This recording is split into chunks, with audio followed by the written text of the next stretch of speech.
আজকে সন্ধ্যার পর থেকে যেভাবে বৃষ্টি শুরু হয়েছে, মানে অনাবরত আপনার বৃষ্টি পড়তেই আছে একাদারছে, মানে কোনো থামাথামতির কোনো মানে নামগন্ধ নাই।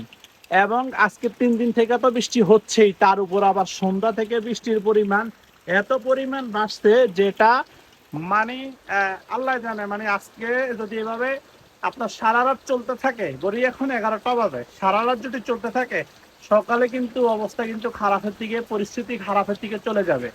অলরেডি কিন্তু আমাদের অনেক কয়েকটা জেলা কিন্তু ক্ষতিগ্রস্তের মুখে, তার উপরে আবার নোয়াখালীতেও কিন্তু এবার বন্যা ভালোভাবে হওয়ার সম্ভাবনা আছে।